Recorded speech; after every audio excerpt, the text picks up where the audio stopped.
Okay, good morning. It's Thursday, August 11th. Commissioner Ed Rothstein for open session. We have a relatively long morning open session. We'll be reconvening at 1 p.m. for our second work session regarding ag and conservation. Last week was well done, set the stage, and now we're going to start getting into the meat of things this afternoon. As always, before we start, let's please rise for the Pledge of Allegiance and a moment of silence.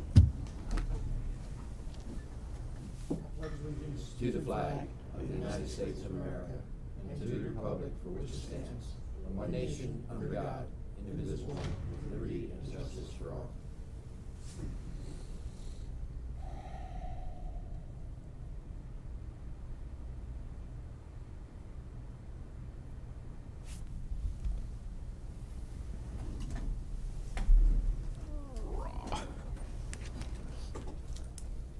Okay, Commissioner Wance, what's on your mind? Good Lord, you're starting with me right off the gate? All out right. of the gate? I'm here for you. Jeez whiz. Well, good morning. You really don't want to know what's on my mind, do I don't you? want to know what's on your mind. You probably ought to rephrase that question. Modify it. Okay, so a couple things. It was relatively quiet here for me the last couple days. We haven't met since the governor was here, because that was last Thursday. So the governor stopped at about, I don't know, almost a dozen different places in the county. So kudos to him. But the one where I did join him was at the Public Safety Training Center, which obviously I'm extremely proud of the work we did out there. He was completely impressed with the facility, and we gave him a history of that building, where it started out as a bunker built into the hill there, obviously for security purposes, and then it expanded to what it is today, with some good thinking by some good architects. But he made the comment that this is unlike any public safety training center that he's seen, and we reminded him that we were going to get we're in the process of getting some money to continue to build on that. And we said, someone made the comment that we got it from the legislation, and the governor looked at us and said, "Yeah, I don't think so. You got that from me." So that was funny. He laughed. But anyway, a good visit out there, a chance to actually go one-on-one with him, and I took the opportunity on behalf of the county to thank him for all that he's accomplished for us over the last 7 3/4 years. Because I truly do believe that my personal opinion now only, but I truly believe we wouldn't be where we were or where we are if it wouldn't be for Governor Larry Hogan. So I'm a big fan, as many people know. I've talked about him a lot, and I think he has conducted himself incredibly well, and our state is much better for it as a result. So it was a good chance to get out there. I want to thank Mike Robinson and his staff, and the staff at the EOC, or at the training center as well, for putting that together. And it was a very impressive tour. We started in the vestibule and ended at the 9/11 memorial, which he was very interested in as well. So it was a good day. And I know he visited a bunch of other places, and I heard all positive comments. So Yeah, just to capture it, he started off at Genie Bird down Main Street in Westminster, went to the fair for a good hour plus, saw a lot of the kids showcasing their livestock, and just had a great time there. Went to the training center, went down to Union Bridge, celebrating the 250th anniversary, to 1623 to wet his whistle with a couple of beers, down to Main Street in Sykesville, and saw and also provided the municipality, Sykesville mayor, with a letter of support for going after another opportunity to showcase Sykesville's being the coolest town in the country, and we've also done that same letter. So he really got himself around the entire day and was appreciated, I think, by all, and I absolutely agree with your sentiments. So, Yep, but good. go ahead. I apologize. Good guy. No, that's good. He also talked to the recruit class of the state police. They That- were down at the The SROs were there, Yeah. weren't they? Also. and he stopped. Yeah, the SROs were doing a training class at the training center. Right. They were doing risk management and crisis intervention, and it was funny because he walked in there and he was in there with them about 5 minutes, and when he comes out the door, he goes, "Well, got that training now. Good." So he was in a great mood and had a lot of interesting things to say about what's going on in today's world. So, okay. Chris, you said you have a couple new pictures of the community center up in Silver Run. You are probably going to get tired of me putting these up, but last time when I was up there, you could see inside, and From the outside. From the outside, and the contractor said, "Give me 7 or 8 days, and I'll have her closed in." And by gosh, he's right. I believe, Chris, you said Matt went up there with the drone, and I want to thank the guys that go up there to all the places and get these shots. But we're getting close here with a lot. Now, obviously the interior is going to take some time because the gymnasium and all that has to come together. But now you get a sense for what it's looking like. I was up there yesterday at Brewers Market, and the folks that were up there are just completely excited about the fact that their community's coming back together. And isn't it interesting that a building's doing that? But, being able to vote together and all that is important. So anyway, more to come on that, but it's closed in now. So kudos to the folks that are working up there. Weather's been cooperative too, so I guess that's why they're making such good progress. And then finally, for me, employee appreciation out at the maintenance center. Wednesday. Wednesday? What's today? Tuesday. No. Tuesday. Today's Thursday. Thank you very much. Attended that with Commissioner Boucher, and thanked all the folks out there for all the hard work that they do. It goes without saying that those guys are on the scene before anybody else is, and I reminded them of the great job they did with the storm, and with the snow removal last year, which wasn't much, but whatever it is, those folks are all there. And interesting part of that is they all work together. The facilities, the guys in fleet, all of them, they all come together, and in the time of need, they just they roll out there. So, and I want to thank Bruce Reamer and the folks at Salerno's for putting on another delicious meal for those folks. Yummy. So yeah, so that's it for me. Stay safe out there. I think the temps are going down a little bit, so that's They are. good. Yep. So all is well. Thank you. Okay. Commissioner Weaver. Oh, well, I'm going to first piggyback on the governor, Commissioner Wance. We had Saturday night, they had the Change Maryland annual pig roast in Hampstead, and had Boyd Rutherford and Governor Hogan there. Here again, great mood. He's done a lot in Maryland in the last 8 years, and it was really nice to have that one-on-one, be able to talk to people. And Lieutenant Governor and I had a picture over the pig 8 years ago, and we redid it again here. There's a new one here, so no comment from you either. Okay, the other thing is the Farm Museum. I met with the board there yesterday, and they are at full staff, doing great right at the present time. Our Farm Museum is got a lot of events coming up, including the Wine Festival here in September 18th, 19th, I believe, that 7th. 17th, 18th. Don't quote me on the date. Anyway, it's coming up here soon, and they Fall Fest and some of the other events. They've had a very 17th, 18th. what was it? 17th and 18th. 17th and 18th. That wasn't too far off. Anyway, so really glad to see Jane and staff have just done a tremendous job out there putting that together. And keep in mind, this week the Hampstead Carnival is an event. The fire department is doing a great job. You stopped by last night. It wasn't raining, so but they had a nice crowd showing up. So it's a major fundraiser for that group. So that's all I have. Okay, thank you. Commissioner Boucher. Good morning. Thank you very much. I want to thank Commissioner Wance for taking the time to host the governor when he came to Carroll County. We had a very busy day that day, but it was very important for at least one of us to step out there and host the governor. So thank you very much for doing that. It was very important. The governor has been very good to us. Also want to thank all the people out at the maintenance facility. I want to intend of Commissioner Wance. It's a great bonding experience.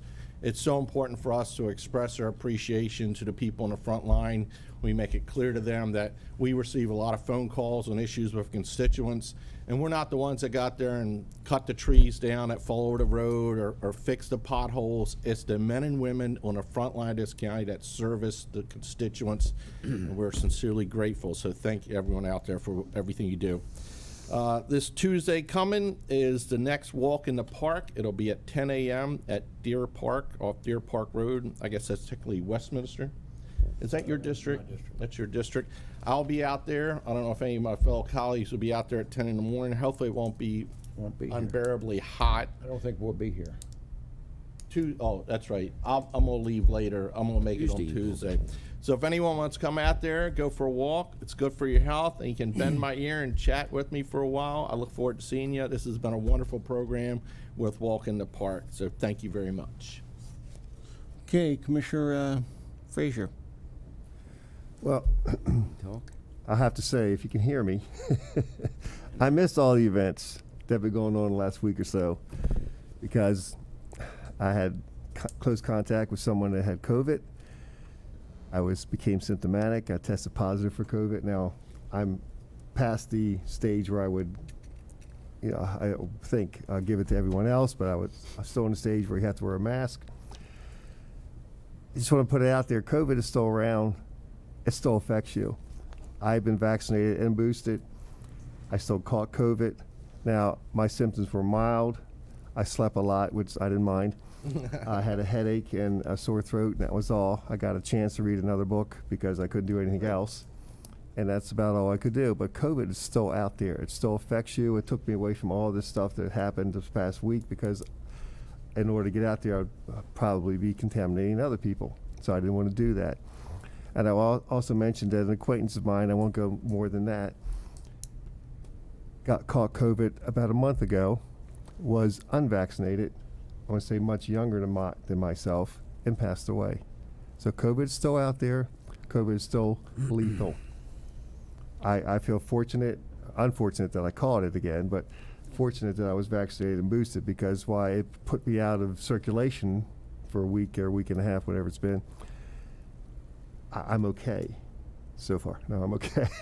Well, thank goodness. And I think that's the way it'll be. So it's still around, and there's so much interaction, so much mingling around with other people.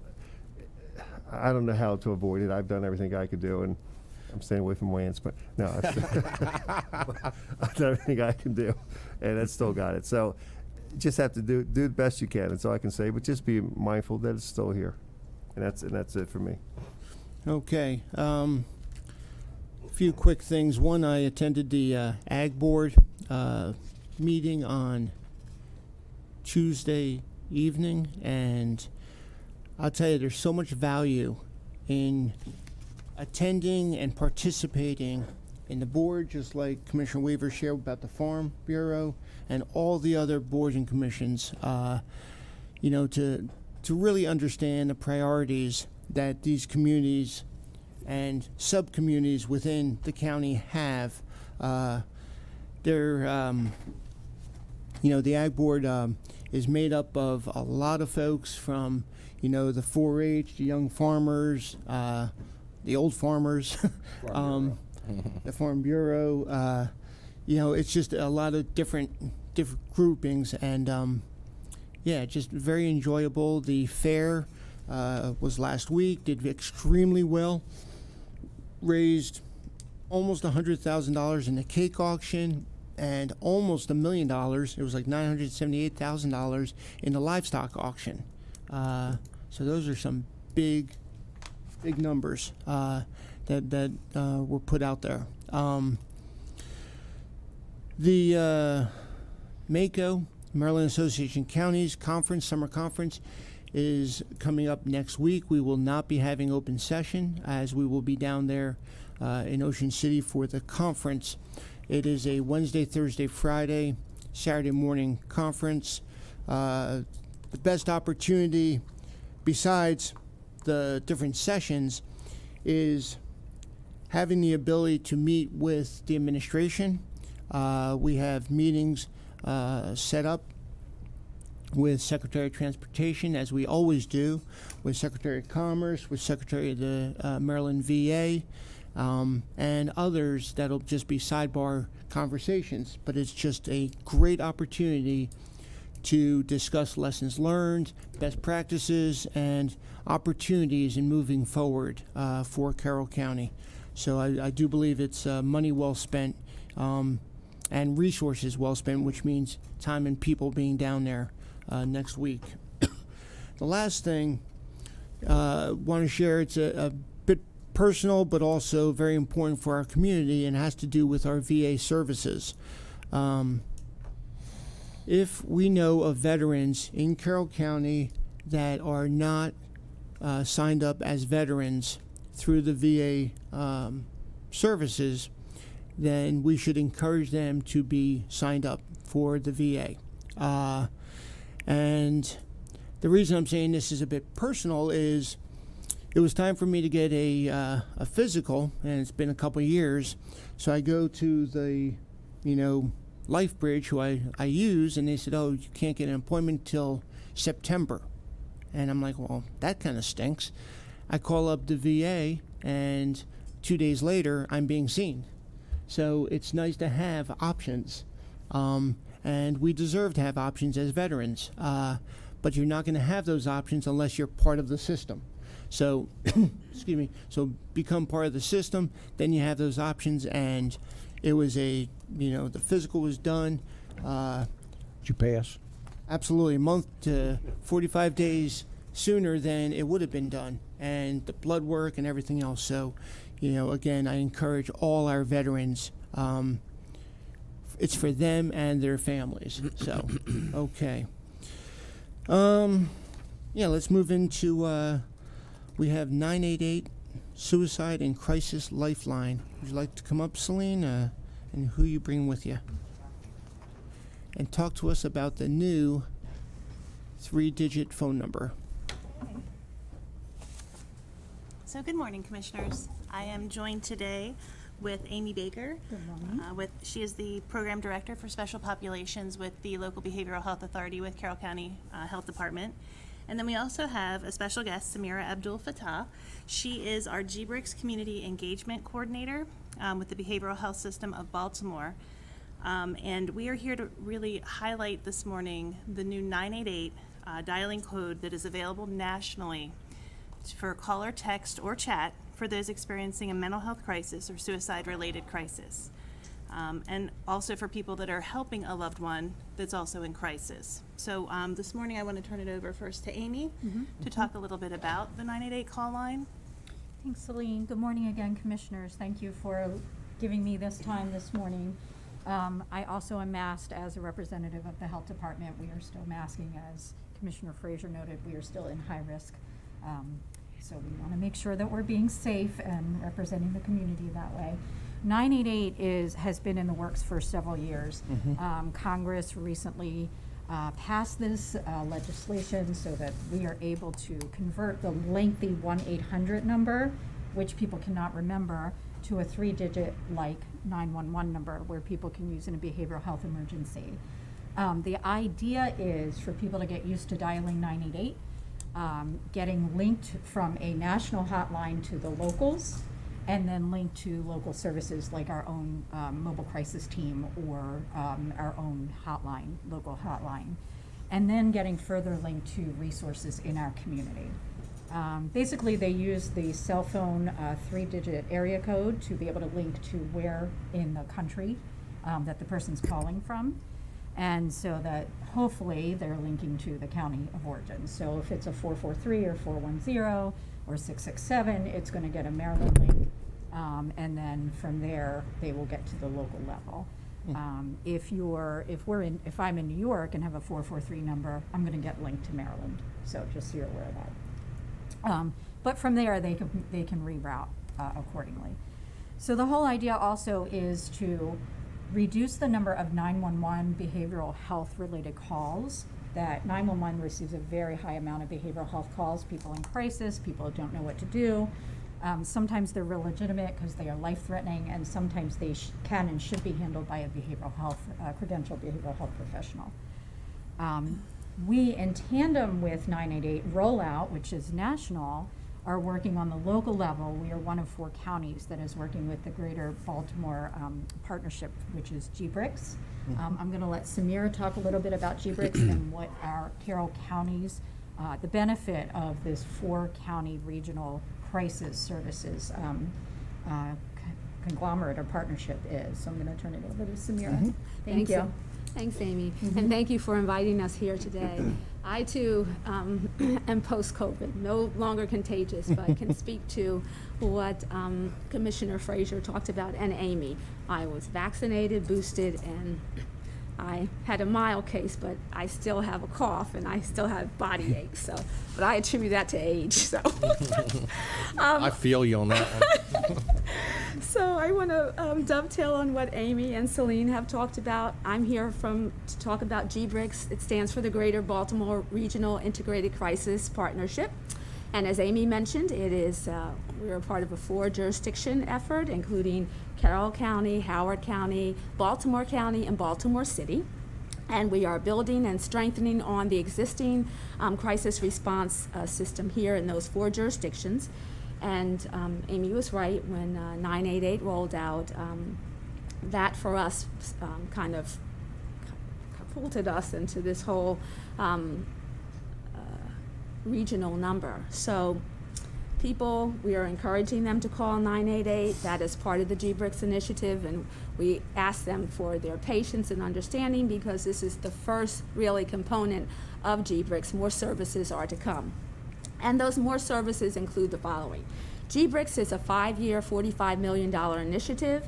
In addition to the call center for our region, we're going to have additional services that will allow us to track where the calls are coming from, to see how long dispatches, to also track the mobile response teams. There will be an increase in the mobile response teams because we've heard from community engagement that we have done all last year during our planning phase that often when people call, they need the services and they need help right then and there, and they cannot wait. So we are going to increase the number of teams.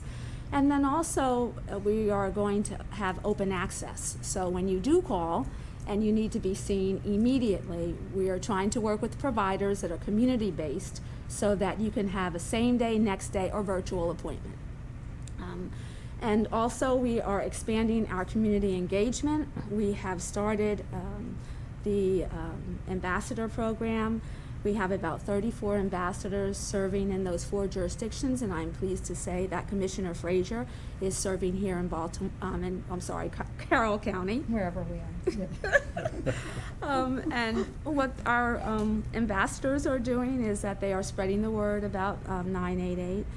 So far, they've, I think you all had people at Pride Day. We did. And we've also distributed materials at local events with clergy and community events. And we have a number of events coming up, and we plan to have a presence there as well.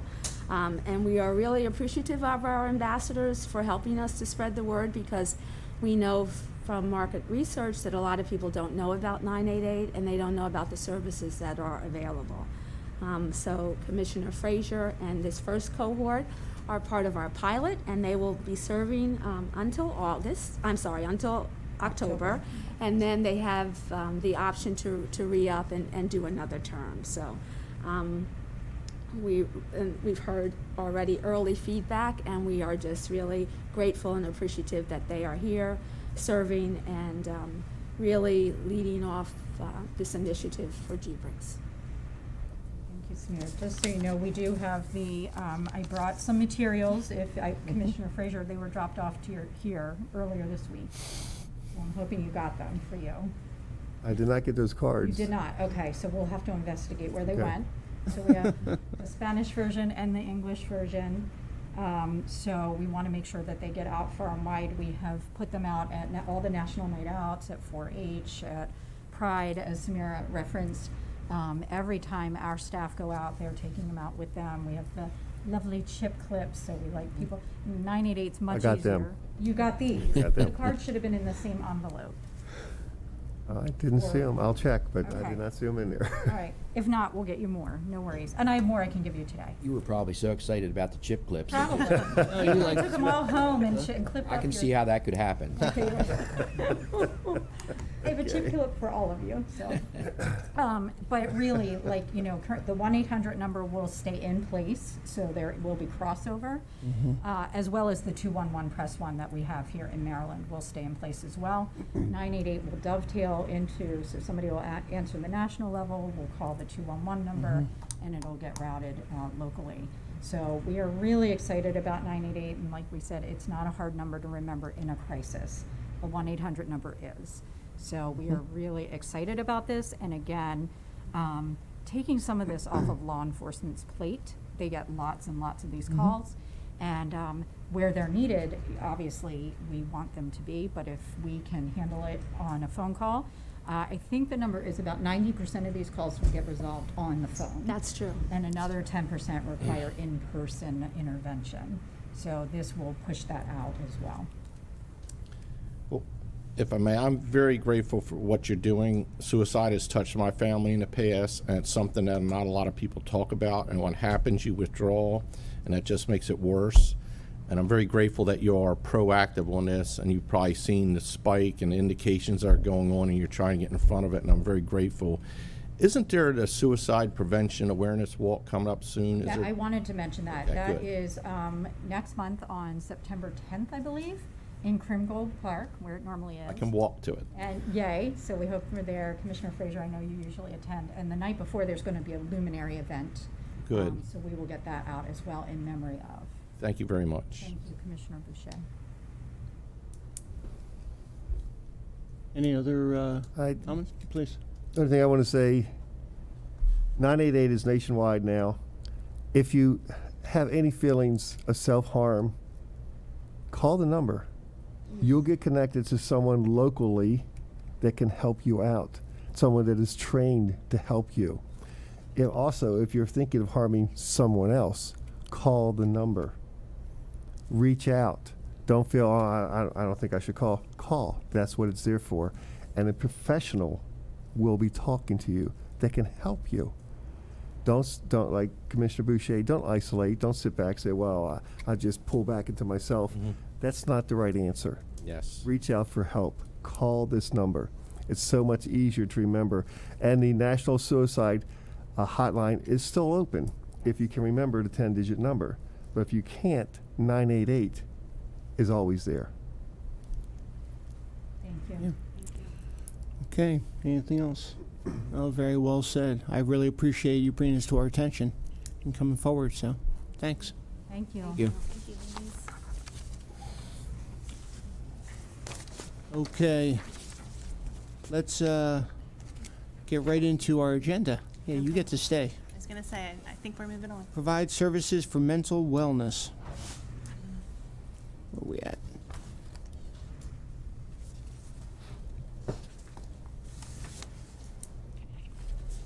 Good morning, Commissioners. Morning.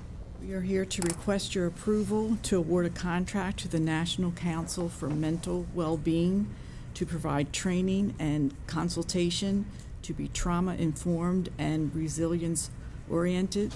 This program will run from the fall of this year through the fall of next year at a cost of $67,825.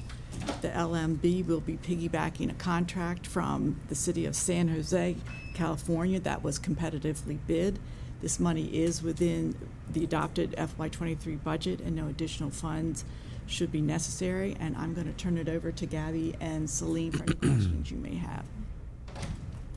I did want to just speak to a couple of things with this. I'm very excited about this initiative because the contract that we're seeking to award will really provide an opportunity for multiple providers of their nonprofits and local governments here that will be focusing on this trauma-informed initiative for the folks that we serve in Carroll County. This will enhance all of our skills and abilities to stop the re-traumatization of folks when we're working with them. And I really think it's important, and I want Gabby to highlight the organizations that have enrolled to participate in this, because it is a year-long initiative, and there's a lot of work behind the scenes that these different organizations have to put in to participate in this, and I just wanted you to, if you will, acknowledge those folks that have partnered with us so far, and we do have a few slots still left open for others to join in. Gabby, is each one of those pins one of these organizations? Maybe some of them, but not all. So thank you, Celine, and good morning, commissioners. This service will help build a trauma-informed, resilience-oriented model that is replicable, sustainable, and will create lasting change in our community. This consultation series will address core topics across the National Council's 7 domains of trauma-informed, resilience-oriented, equitable care, and includes a recruitment webinar, office hours, a one-day training, a kickoff meeting, coaching calls, mid-year and summit meetings, and various other tools. And those are just some of what they provide. Local institutions participating in this initiative include Carroll County government, namely the Department of Citizen Services and Carroll County Workforce Development, Carroll County Public Libraries, the Carroll County Department of Social Services, the Carroll County Local Behavioral Health Authority, Carroll Community College, Human Services Programs of Carroll County, Inc., also known as HSP, Together We Own It, the Boys and Girls Club of Westminster, and we are trying to see if we can bring on board St. Paul's United Church of Christ and PFLAG of Westminster, Carroll County. I'm happy to take any questions that you might have. Definitely applaud the work being done. I mean, we have to silence the stigma of mental illness, and every step forward is doing just that. I initiated a program over 10 years ago when I was in command at the installation at Fort Meade to do just that and recognize a resiliency program. That is actually doing a ribbon cutting in November. We finally got it. You know, it's a large project to get to where we are. 8%, and the reason I'm bringing 8% of the workforce at Fort Meade comes from Carroll County. So getting tied into that may be another opportunity. And it's growing. The, you know, that relationship between, especially the southern part of the county and the installation. Also, it's best practices, what the resiliency program there is doing. So I recommend that we tie you all together with them. And then if there's others that you think we can reach out to, that you may not either have those relations or say, hey, what about? Let us know. A large group is our elderly, you know, that have to be identified. I don't know if this has been discussed at Aging and Disabilities Council. We haven't talked about this specifically at Yeah. the commission, but Yeah. Gina is aware, and some of her staff will be pulling in for this initiative as well. This would be a good topic for the commission to discuss. So, really good stuff. Okay. I make the motion, the Board of Commissioners award a contract for mental well-being services to the National Council for Mental Well-being in the amount of $67,825. Second. I have a motion and second. Any discussion? I also volunteered that if anybody needs to go out to San Jose, California to see what they're doing, because we're piggybacked on their contract, I will do that. Okay, all but the last part of it. All in favor? Aye. Aye. Okay. Just trying to be helpful. I'm always looking for that from you. Okay, let's talk about changes to the family self-sufficiency. Thank you so much, Gabby. To the Family Self-Sufficiency Action Plan for Development of Citizen Services, Bureau of Housing, Department of Citizen Services. Ladies. Good morning again, and I am now joined by Danielle Yates, who is our Bureau Chief of Housing and Community Connections, and also Carol Smith, who is our Family Self-Sufficiency Coordinator for the Bureau. We are here this morning seeking approval of the changes to the Family Self-Sufficiency Action Plan for the Bureau of Housing. On June 16th, HUD implemented the Family Self-Sufficiency Final Rule as part of the Economic Growth Act, making multiple amendments to the FSS program. And Danielle's going to walk us through those changes and how that will impact our program, and then how we're seeking approval from you for moving forward with those changes.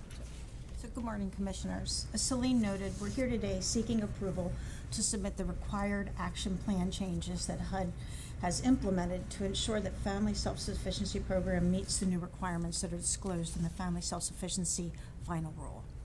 The regulatory changes focus on providing greater flexibility. They acknowledge family needs vary and that family circumstances can change at any time.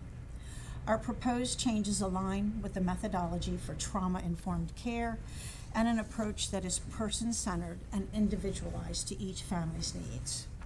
Highlights to the HUD regulatory changes are, rather than limiting just the FSS program contracts to head of household voucher recipients, any adult member within a family's household can now sign an FSS contract.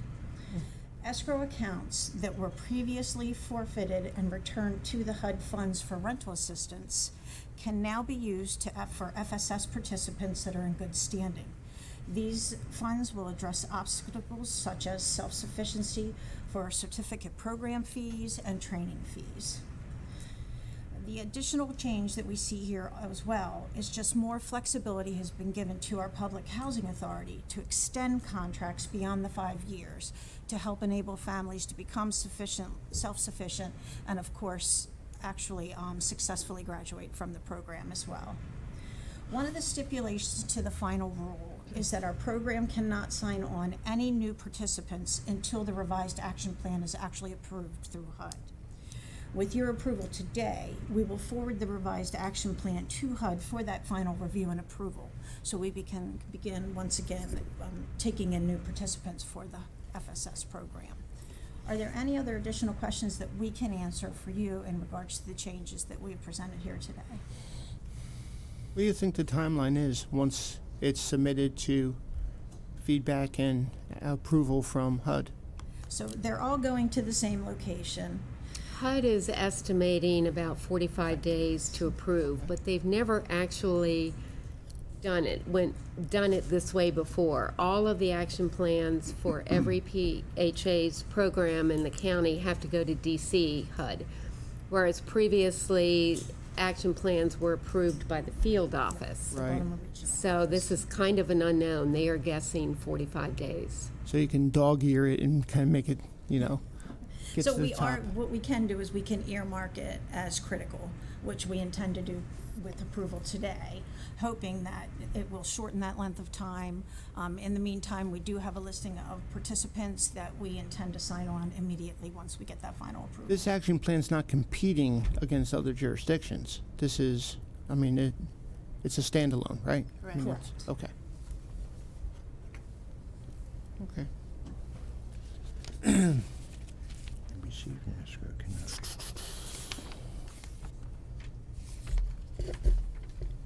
I make the motion, the Board of County Commissioners approve the Family Self-Sufficiency Action Plan, changes for submission to the Department of Housing and Urban Development. Second.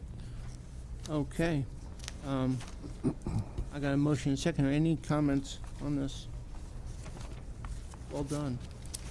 All in favor? Aye. Aye. Okay, thanks. Thank you. Thank you. Okay, Chris, Laura, come on up and let's talk about Chapter 155, Development and Subdivision of Land, Proposed Code Modifications.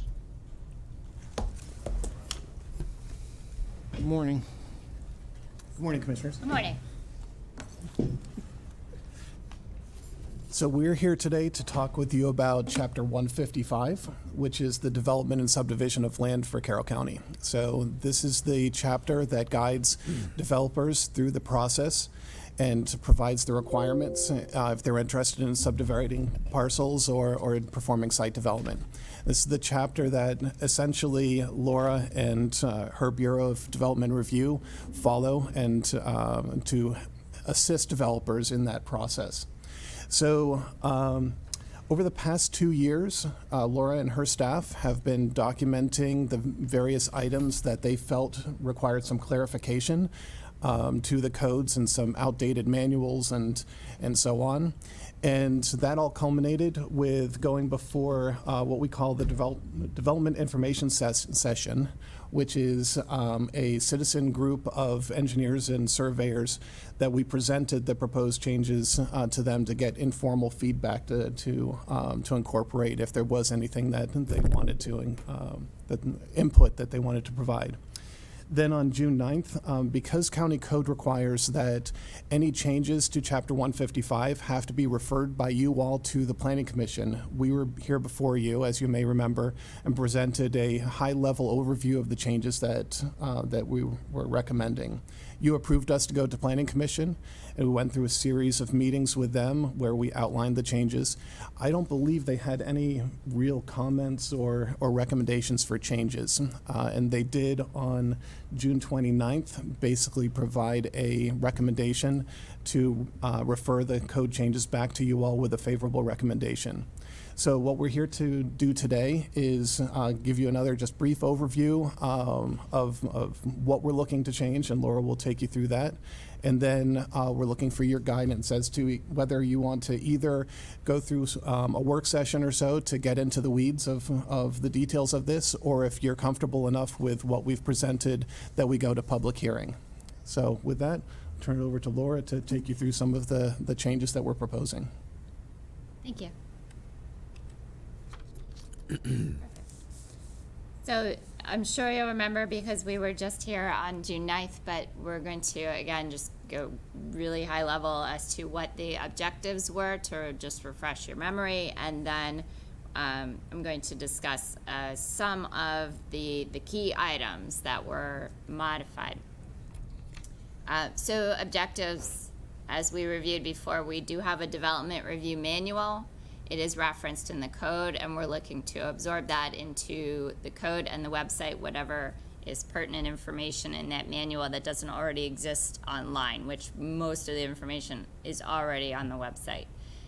Reconfigure Chapter 155 to streamline the layout and revise for clarity and predictability. So if you've never opened up this section of the code before, it is very clear as to where you're looking in order to understand a development process. Okay, it's very important to note, and we went through with the Planning Commission, that we are not changing any of the process as outlined in our code. The process remains the same, and there is no change to the Planning Commission's authorities. And that was made very clear to us, the Planning Commission, and it was reinforced by our county attorney's office, also said, absolutely, that is not the case. So from there, we thought we'd lay out for you today the key items that were added, the couple things that were removed, and then modifications as well, okay? So key items that were added into Chapter 155, definitions. If it appears in our code anywhere in Chapter 155, we wanted to make sure that there was a definition. For example, development. The title of the chapter is Development and Subdivision of Land. We did not have a definition for development, whereas other code sections that we work closely with, Bureau of Resource Management, did have definitions for development. So we included that definition. House number requirements for use in common driveways. This came directly from conversation with Fire and Emergency Services. If you're coming on a use in common driveway and there's a split of any kind and it's very unclear as to which direction they should head, they would like to see just signage for a house number to help them get where they're going. And then they would review that as part of our plan review process and recommend it if it would need to be included, and it's not. Do we have to have use in common driveways? They I appreciate your persistence. They in are that more of a question. problem. I do. We get these phone calls. Oh, we get them too. Yes. Access easement. This has always been shown on the record plats that everybody using that driveway has an access easement to utilize that, but it was never written into the code that it should be shown and it should be included in the deed that everybody has that. So we incorporated that. It was something that was already being done, but it was never in the code. Maximum length requirements for use in common driveways did appear in the manual, and we're adding them into the code. What is the maximum length? Ooh. That's like a pop quiz right there. Off the top of my head, goodness. 1500 was what was coming to mind. Yeah. I believe it's 1,500 feet. And it goes back to, we had this conversation with Fire and Emergency Services at the table, and it relates to the length of a fire hose what they can physically get to the house, the distance. So. Interesting. And then simplified site plans, these were outlined in the manual, and we are bringing that into the code. It was never included in the code previously, so that was brought directly from the manual. The other road frontage dedication requirements on site plans. So we do require with subdivision that there is a road frontage dedication. It's a parcel at the road. Excluded from that in subdivisions were agricultural remaining portions, because as you can imagine, that could be a very large, remaining portion. So, but we never had this as a requirement for site plans. And whereas sometimes the developer actually opts to give us a parcel and we graciously say thank you and we accept that parcel, it wasn't previously a requirement. So we're proposing to add this for site plans, but exclude agricultural zoning district plans from that. And the key items that were removed, so one is a relocation, but removed from our code, and the other is the environmental site delineation. There's a section of our code which deals with a type of plan that used to have to be submitted prior to submitting your site plan. It would be reviewed in accordance with, you're showing all of your forested areas, you're showing your streams, your wetlands, environmental site delineation. Nowadays, that's absorbed into our review process. That has to be included in that plan set, and it's reviewed by those agencies. So we don't, again, we're bringing this up to speed to match actually the process. Since it's been absorbed and we are reviewing it, we are no longer requiring that pre-site plan submittal, pre-subdivision plan submittal of a specific ESD. It's included in the process. So we have discussed with resource management, and everybody's on board with that should be removed from our code because it's no longer pertinent. Will this ultimately save money for people trying to get things done? Does it take a level of bureaucracy out of it, so to speak? It does, and where this really cropped up was with developers and engineers who are not familiar with Carroll County, coming in from the outside and wanting to develop something. And so what they would do is they would go to Chapter 155 and say, okay, here's what I need to do. And it said, I have to produce this ESD plan. And that costs money. And that costs money. Whereas developers and engineers in the county who work with us all the time know that they still have to do that work, but they don't have to do it until the concept plan is put together. Good. So it saves them some time and effort up front. It's a reform measure and clarity. Yes, exactly. Thank you. Yes, perfect. And the other thing which we are looking to relocate is the parking space requirements, which are in our code, development and subdivision of land. We have discussed with all of the members of the concept team with zoning to suggest moving that to Chapter 158 zoning. And that is, if you look at the parking space requirements, it's typically based on use or your use and like square footage of the building or how many employees per that use. It all comes back to the use that's being suggested on the property. And so we were looking to align that with the zoning code is where uses are outlined and what is a principal permitted use or conditional use. So we paired that with the zoning code uses already in existence. So the suggestion is to move it to 158 and have everything per the uses there. If I could jump in on that just for a second. So I think that reinforces the types of changes that we're trying to make here. We're looking at more administrative and process changes. Right. We're not actually going in and reviewing all of the parking requirements. That's not the scope of what we're doing here. We're simply moving it to where we feel it makes more sense. We have talked in the 158 discussions that as planning goes through the process of their transportation plan and so on, that it would make sense for us to revisit parking requirements based on what are new national standards and so on and so forth. That'll be a separate scope. So we're not changing the requirements, we're just moving them from one location to another where we think it makes more sense. Thank you. And the one key item that we are looking to adjust is our administrative modifications. So as you're probably aware, there are proposals that can come in that actually the director of the department can look at and do an administrative, okay. So one of these that is, I'm not gonna say it's frequent, but we see it enough that we thought it was worth this small change, is that a use in common driveway, right now in our code, there is administrative modification permitted up to 10% change.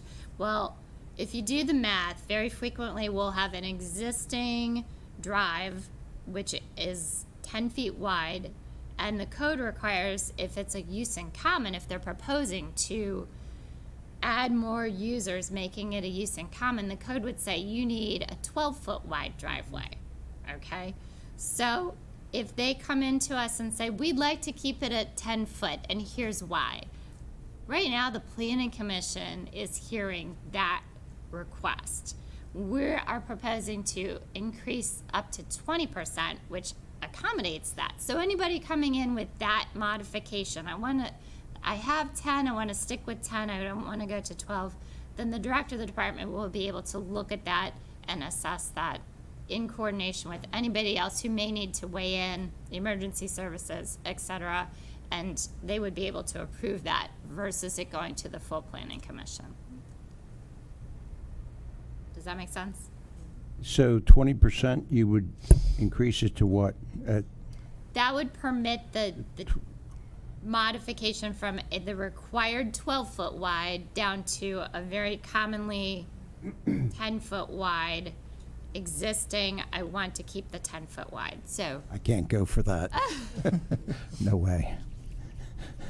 You mean you want to make them have to expand the width of the driveway in that example? Well, use in common driveways cause more headaches and have it over the last 8 years than anything.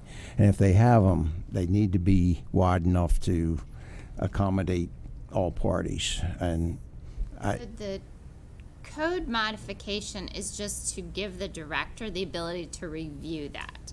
So I'm going to put this into a context of we have had some cell towers that have been put back. You know, there's other users on a driveway. It's a cell tower that's being proposed.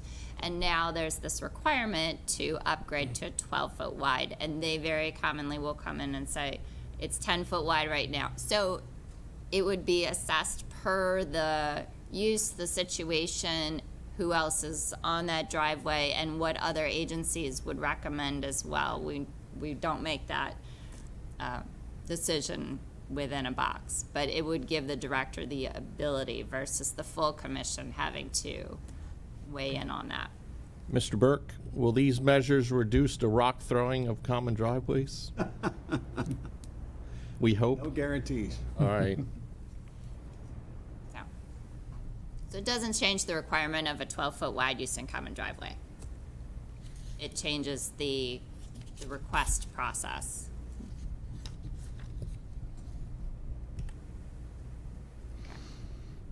And a snapshot we used last time in regards to the layout of the code. We have the existing code on the left, the proposed code on the right. You'll see very clearly we've included development of land and taken, again, there was shuffling that went on for clarity of the code. So we took anything in the code that was relative to all development of land and put it into a section of its own called development of land, general requirements. We also added a specific section for site plan. So subdivision and site plan, you know, if you want to develop a site plan, here are the requirements and here's the process. If you want to subdivide land, here are the requirements, here's the process. So again, we were just looking for clarity, and you'll see the environmental site delineation section that we just spoke of is removed.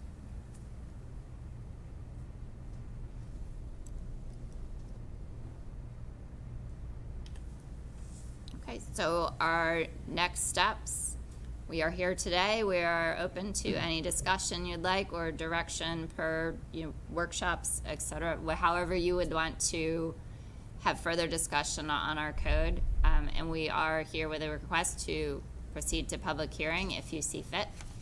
And the timeline for that would then look as September being here for public hearing, and then October we'll be back before you with updates, and coordination with Chapter 158, of course, is key. When we did go to the Planning Commission, at that point in time, if you go back to the original timeline, we had our code posted onto the website for a month.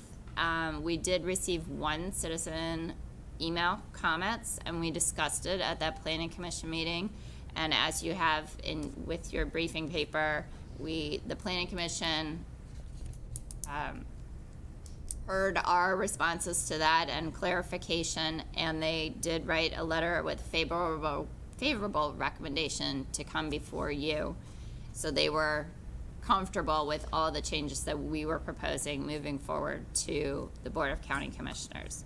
And then yesterday we did receive via email comments from Mr. Clark Schaefer, which I believe that you've seen at this point. So our intent is to review those and to respond to that in writing, and to be able to present those responses at the public hearing, in addition to any other comments that we receive between now and public hearing. Well, Bureau Chief, that was a wonderful explanation. I appreciate the briefing. And I want to compliment Director Hine and all the staff for your leadership on this. I'm all about reform, and this is reform measures. I'm very honored to have served over the last 3.5 years with my colleagues, and I've noticed a theme with my colleagues initiating a lot of reforms. And it's very good that we have the leadership and all the departments to help carry this out, carry the load, so to speak, and bring it to the public. So I'm very grateful for everything you're doing. And with that, I move that the Board of Commissioners direct staff to proceed to public hearing regarding modifications to Chapter 155 of the County Code. I do have heartburn with number 5 on this. I don't mind much of it, but number 5 I can't agree with. Okay, well, don't get hung. This is about process. This process I know, but the process where it is, I think it needs to do that. Okay, well, this has nothing to do with that, though. I know. Well, it's just part of the process. And I think Yeah, but that this process isn't. for this one needs to be, okay. Okay. Well, so I have a motion on the floor. Is there a second? Second. Okay, so Thank you. now I have a motion second. Any discussion that you want to continue on? Yeah, it's not that I don't disagree. I mean, I've been caught at dark 30 in a pretty big little vehicle or pretty big vehicle that I sit in, waiting for somebody to come so I can get by them. So I'm not arguing that fact, but this has no. It's not that this. I don't know how to put it right. This has nothing to do with that. This is a one-step process. For something like this, I think it should go through the second step to happen. Okay, I see what you're saying. That's what I'm saying. The result may be the same. However, it should be a two-step process, and this should be looked at, because this is where we get in trouble with all of our zoning regulations and permits here in Carroll County. Well, right now, we're just saying, let's move this to public hearing. After we had the public hearing, we could have discussion on that, depends what the public hearing says. Sure. Or we could have it anyway, it depends. But all we're doing right now is moving this to public hearing. Correct. As is, yeah. So I just, Yeah. if that was removed, moved to public hearing, I'm fine on it, but that's my hold-up. We're taking this to public hearing, yes. I understand we can make the changes then. Yeah. Make it before it goes to public hearing and it doesn't come out. I'd just like to see 5 removed and then So you want that removed make the before, rest of before public hearing. public hearing? Yeah.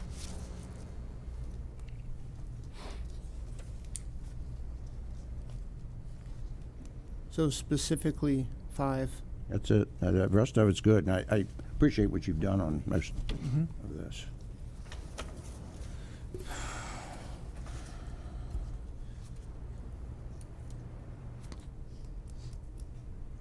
Is it helpful or beneficial to understand that even though a request comes before the director, they can say, no, I'm not going to consider this, and send it along to planning commission? That has happened, and that is at his discretion.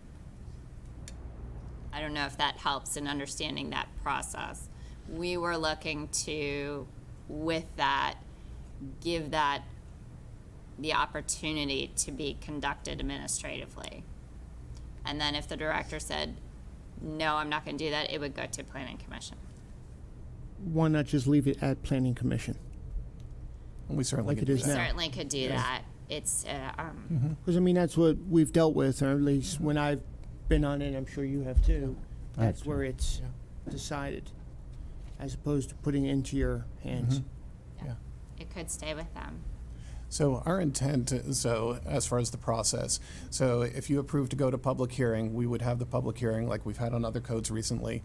And we would hear what citizens have to say, we'd leave the record open, and then we would come back before you and supply you with all of the public comments and so on, and we can have an in-depth discussion of any item that you wish, including this one. So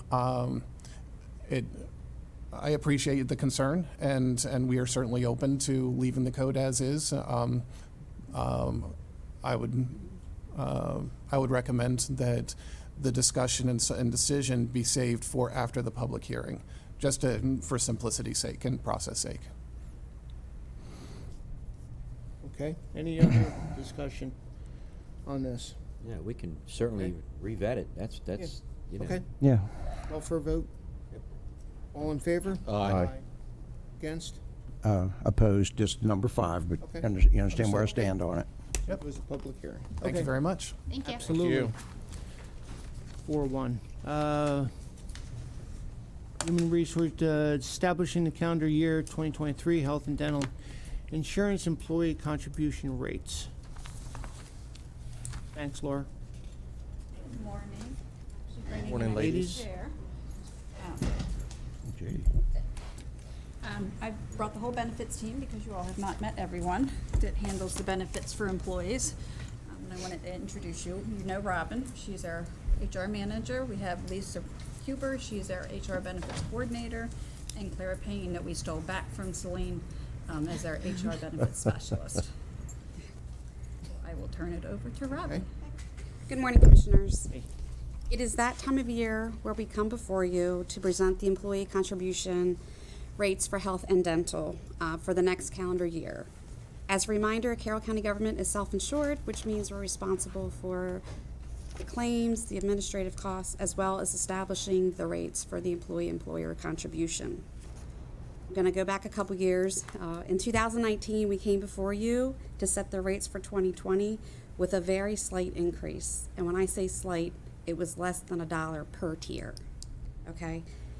Then we had 2020 happen. No one could predict what happened in 2020. We saw a decrease in our anticipated claims, primarily in non-emergency services and your annual preventative health screenings. So when it came time to set the rates for 2021, we recommended staying the same.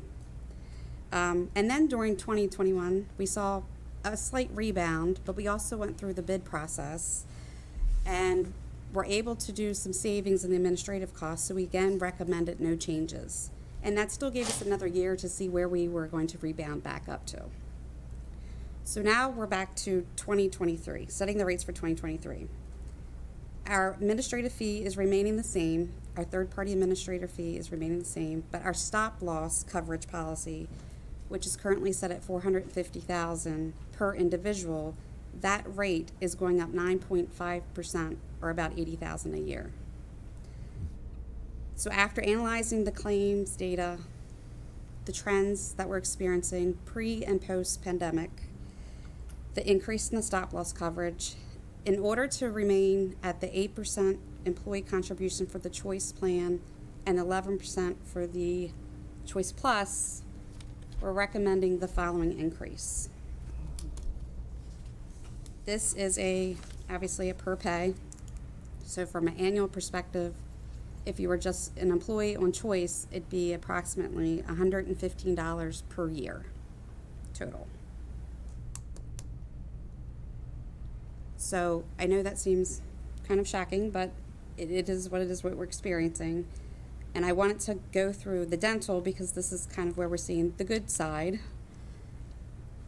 We came before you again and to set the rates in 19, we came before you to set the rates for 2020 and anticipating an increase in our claims for dental.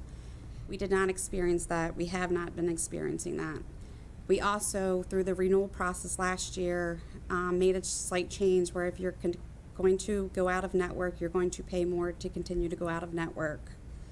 So it's kind of encouraging you to go back to the network where you maximize your benefit and obviously lower the cost to the county. So this is a decrease in the per pay for next year, which in my years here, I don't think we've ever experienced doing. So combination-wise for what we're expecting for 2023 is right here together, if you were enrolled in both health and dental.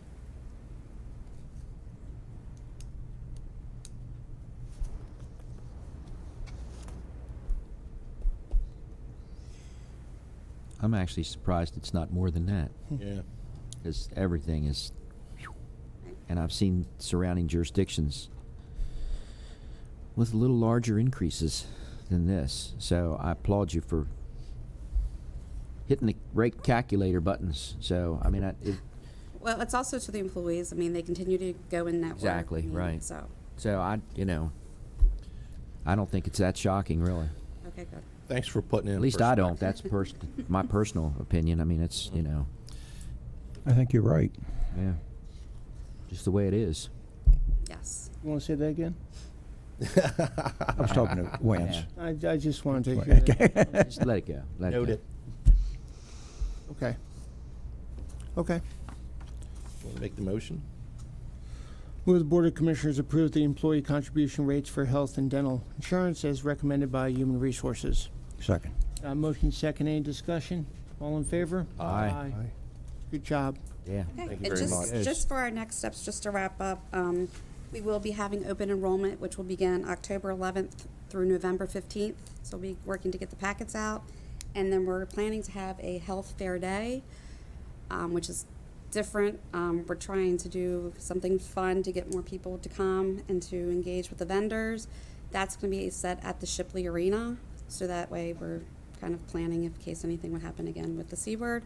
But that is, more information will be coming, but we're excited about it and looking forward to it. You have the bicycles making the smoothies? Yes, actually, we do. Yes. Are they That is sugar-free? one of the first ones, yes. Okay. So, That was the number one request. That was fun. Make it a little easier to mix them. That's all. A lot of pedaling that went on. Pedal harder. yes.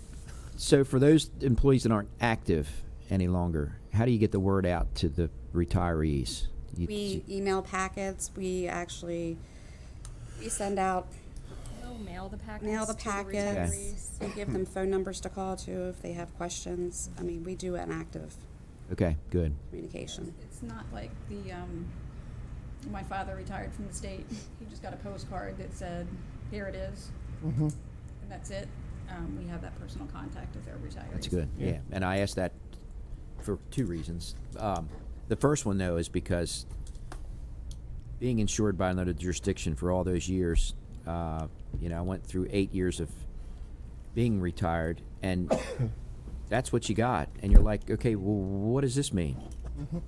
And if And we the don't postcard hear would from get somebody- lost or something, too. We had folks in our Retirees Association that went, well, I didn't get that. And if we don't hear from somebody, we do reach out, because we know we have an older population. Okay. That happened with my dad with the state. Yeah. We didn't get the postcard. They canceled insurance. I threw a hissy fit and got him back on. And we don't want to see that happen to our Yeah. retirees. Okay, good. All right. All right. You Thank don't you. need to know the second reason. Okay. Okay. Let's move on to DPW, Engineering Design Services, HVAC System, Multi-Service Buildings, 78 Tech, blah, blah, blah. Okay, Maureen, start us off. Okay, good morning again, Commissioners. we are here to request your approval to award a contract for the design and engineering services for a new HVAC system for the multi-service center at 224 North Center Street. To Henry Adams LLC in the amount of $127,230. This amount will be coming out of FRF funding. And we went out for proposal. We received 5 proposals. An evaluation committee was formed to conduct the technical and financial review of the proposals submitted. The committee evaluated all proposals based on the criteria detailed in the proposal, and Henry Adams was the highest ranked firm after the evaluation process. And if you have any questions, I'm here, and Thad's here, and Justin is here. Morning, Commissioners. I'm going to turn this over to Thad, Facilities Project Manager, as he was the one who took this initial role here to get this project kicked off, and he has some background he's going to share with you guys. Good morning, Commissioners. The Carroll County Workforce Development Building, formerly known as BERC, is a 23,000 square foot building, and it was built in the 1950s. The current cooling needs for more than half of the building is met by 28 residential window shakers or AC units. The first part of this project is to design an HVAC system to meet today's air quality and energy standards. The design will include 3 HVAC units to support the heating and cooling needs. It will include duct sizing, alterations to accommodate the needs of each space. We also require an electrical service grade upgrade to handle the new equipment. And once the design portion of the project is complete, we will go out to bid for the construction of it. Any questions? We're going from 1974 to 2022, from window units to an HVAC system. That's right. Okay. Mr. McGowan, I appreciate you giving me a tour of that facility last year and bringing this to my attention. I had no idea that that facility was still using window units. And the fact that you got on top of this and addressed this is very important, and I appreciate it. With that, I move that the Board of Commissioners award the contract for design and engineering services for a new HVAC system for the multi-service center to Henry Adams LLC in an amount of $124,230. 127. Oh, I'm sorry. You don't want to. That's it. 127. That last 3,000 might be important. So I'll second it. What else are? I mean, there's got to be other needs in that building. It was built in the 50s. I mean, you talk about electrical upgrade. Actually, we just had an electrical upgrade 5-6 years ago at that location. Okay. Brought new service in, new panels downstairs in the boiler room. But with the electrical upgrade, we're going to supply a 460 volt AC unit, which doesn't handle, that building doesn't handle 460 volts. So we got to upgrade that portion of the voltage, but not like the electrical panel itself. It's upgrading the electrical service. All right. To handle the new equipment. You think this is going to be rooftop? It is. It's going to be rooftop on the ground.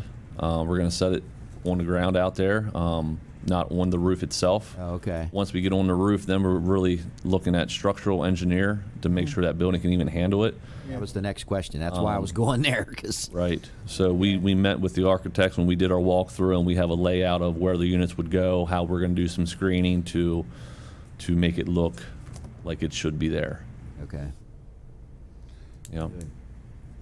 What was the range in the bids? Because you don't have the down anywhere.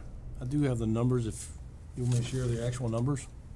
Well, I have to say, usually we do see the actual numbers. I'd just like to know what the range was. Sometimes there's a big discrepancy, sometimes it's really close. I was just curious. The lowest bid came in at $71,900. The Wow. highest bid came in at $165,000. That's quite a bit. So it's a little bit of a range. So what made Henry Adams stand apart? So currently, we're working with Henry Adams, Building Construction and Facilities out at Carroll Community College. They're doing the complete fire alarm replacement design and install, along with the mechanical boiler chiller upgrade out there. So they're already in with the county on other projects.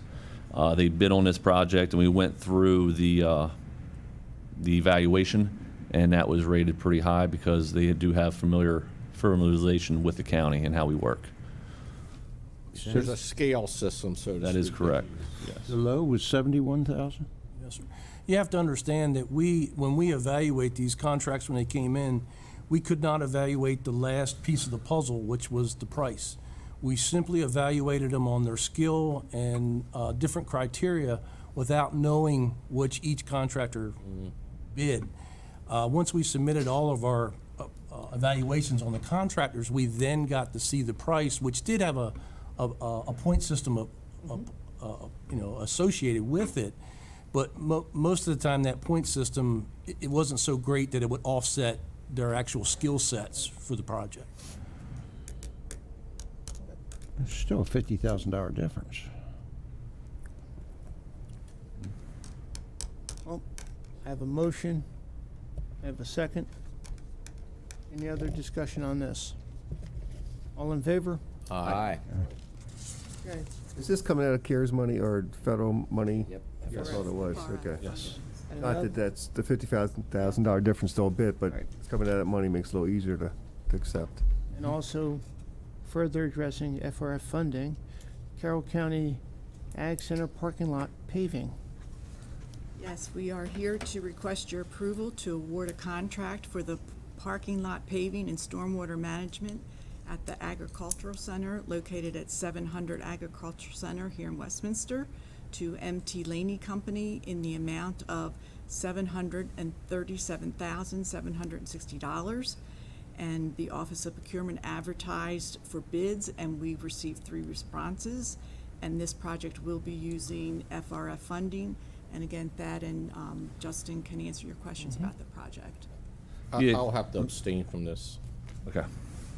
This is just the paving, not the stormwater management? It's both, Commissioners. It's stormwater management and paving combined. Okay. They're down through and covering all that mess up they have? Correct. That is correct. So the current lots, it's a 3-acre milling lot they're using now as a base. Over the years, Commissioners, the Millens have required recurring maintenance due to washout storms coming across that 3-acre lot. Obviously, you know what happens when rain crosses a Millens lot. It washes everything out. The contractor will be responsible for the installation of the county-approved stormwater management system as well as the paving. The parking lot is currently used to host events for the Ag Board. And after this project is completed, Commissioners, the Ag Center is going to take responsibility for the ongoing maintenance of this lot in the out years. The lights that are in storage right now, is MT Laney putting those lights in, or how are those lights being? Those lights were contracted out through the Ag Board, Right. which a electrical contractor received that job through the Ag Board. Right. So that is not in our scope. Okay. But I believe they are working with the contractor when we do our scope for the electrician to be on site to run their wires before actually they start paving and getting into the weeds. Yeah, and I know, I was at the Ag Board meeting, and they were talking about it being done at the same time, you know? Correct. So, Yes. okay. And that contractor is a local contractor, just a FYI. When is the same time? When are they starting on this? Like August, I believe. Oh, wait, this is August. Yeah, so, I think, yeah, we were waiting until the after end the of this- fair. Yeah, I think in the next couple weeks. That's great, yeah. Yeah. I forgot this is August. Wow.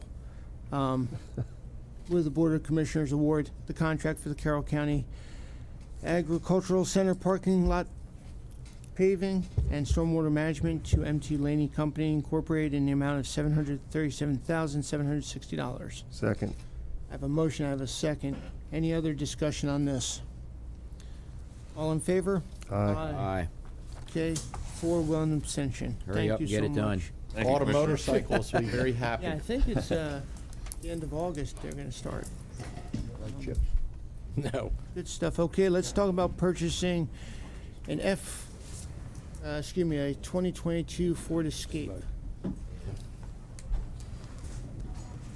Okay, we're here to request your approval to award the purchase of one 2022 Ford Escape from National Auto Fleet Group in the amount of $29,180. This purchase is being made through a Sourcewell contract that was competitively bid. This amount is within the adopted budget and no additional funds should be necessary. And I'll turn it over to Reed if you have any questions about the vehicle itself. So this vehicle is required for the added position of Fire Inspector 1 within the Bureau of Permits. Is it available? It has a production date set for the end of this month, so we would expect a delivery in October. Man. And all we need is one? Correct. And the expectations is, all we'll need is one? The Correct, yeah. expectations, So this is the position that the board approved to add to the Bureau of Permits, so it is only one vehicle that we'll be needing. Okay. I'll move the Board of Commissioners award the purchase of one 2022 Ford Escape from National Auto Fleet Group in the amount of $29,180.14. Second. Okay, I got a motion, I got a second. You couldn't talk them down to 14 cents, but. All in favor? Aye. Okay. Let's talk about purchasing 3 Ford vans.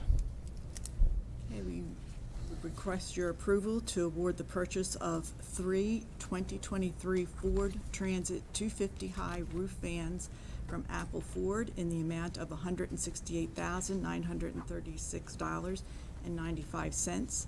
This purchase is being made through a Baltimore County contract that was competitively bid. This is within the adopted 23 budget, and no additional funds should be necessary. So these vehicles are required for the added positions of HVAC mechanic, electrician, and carpenter within the Bureau of Facilities. And the price includes all the necessary upfitting for each respective position, which includes the shelving and partitions in the back of the van. Okay. Good deal. Yep. Ford's on the ball. I'll make it that we award the purchase of 3 2023 Ford Transit 250 high roof vans from Apple, $168,936.95. Second. Got a motion, got a second. Any discussion? Seeing here none, all in favor? Aye. Thank you. Absolutely. Okay, now let's talk about chip seal treatment project. It's one of your favorite things, isn't it? Yeah, it's one of my favorite things. Yeah, we love chip sealing. Commissioner Wance's favorite. Okay. Okay, we are here to request your approval to add additional monies to an existing chip seal surface treatment project to American Paving Fabrics Incorporated, an existing term contractor, in the amount of $146,046.09, bringing the total project cost to $754,046.30. This request is due because of the increase in the asphalt index and square yardage adjustments. This work is per a Howard County contract. This amount is within the FY23 budget, and no additional funds should be necessary. And I'll turn it over to Kathy if you have any questions about the project. Questions or comments, Kathy? Which ones do you want? We knew that was coming. Whatever you would like to give. Where do you want me to go here? Read off the roads for if they're listening, I guess, what we're doing with them, with this funding. These are additional roads? This is a change from, we pulled Robert Arthur off of the original list that you guys approved back, I believe, in May. Okay. Robert Arthur is now being repaved. We were going to do a base layer and then chip seal over top of it.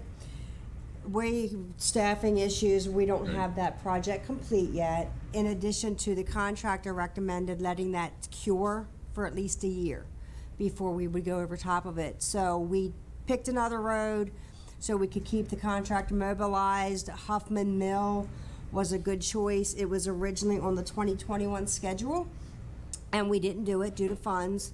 So to keep American Paving mobilized, we picked Huffman Mill. It didn't need to be crack sealed. It didn't need to be patched. It's a road that we could get them to in a timely manner to keep them moving throughout the county. Okay. Looks like District 1's getting some good love here, badly needed. I don't know about good, but whatever. Well, doesn't it affect public safety with the You know, roads? interestingly enough, when this stuff is put down for about 2-3 weeks, everybody's complaining. Then after that, it all stops because it actually is cured, and as you run over it, it becomes much Smoother. better. Yes. And smoother and what have you. So, with the exception of the knuckleheads that want to take Peel it an off. inch off their tires for some reason that are, apparently cheap. I don't understand that, but whatever. But that's happened in a couple places out there. I think the public awareness also It has does, and increased. yeah, that's where I was going too, Jim, because it's important for folks to know that. I mean, initially, everybody's all up in arms because it is a mess. You all can't disagree with that. It's a Right. mess. In the beginning, it is, yes. Yeah. Have you been across Pinch Valley and Indian Valley? Yes, ma'am. Yesterday? Yeah. Since it's been finished? Yeah. I think Yeah. it looks great. I think it does too. I got no complaints. Indian Valley, I thought, well, here we go, because there's. We had one in down in Woodbine, Bethel. This lady was adamant about not doing it, but once it's done, Yeah. hadn't heard a word from her. Yeah. It's been That great. is very close to my house, Yes. and my experience has been. Honestly, we haven't received Not any. less than a handful of calls with Yeah. complaints on this year. Yeah, that's good. I mean, I get the occasional, why are you doing this on the road that everything was just fine calls. But beyond that, I usually get there's stones all over. Well, you guys know. I don't have to tell you. Whatever. District 2. And I appreciate your personal touch last week or the week before. That went a long way and sort of shut an individual down when we our had a pleasure. discussion. So, thank you as well, Doug. So the team actually, well, you guys went above and beyond because you FaceTimed me while you were riding on the road. So that's pretty good stuff. Yeah. So thank you for that. I think people are initially apprehensive about the change and not being fully aware of what's taking place. And like you said, once they see it and it settles in, then they're actually very happy with what takes place. So we just ask for people's patience as we go through that process. So I appreciate everything you do. Yep. Thank you. Well, I guess I'll make the motion. I mean, why not? You going to bring any more of these back before December the 4th, or not? Is this it? No, this should be it. All right, then I'll make it. I'll make the motion. We approve the additional amount of $146,046.09 to American Paving Fabrics to complete the chip seal surface treatment project. Second. Well, I was going to second that because two of them are in District 2 here, so. Yeah. Okay, I got a motion, a couple seconds, any discussion? Seeing here none, all in favor? Aye. Thank you. Okay. Thank you. Thank you. Require electronic tracking of emergency communications personnel performance. Thank you, sir.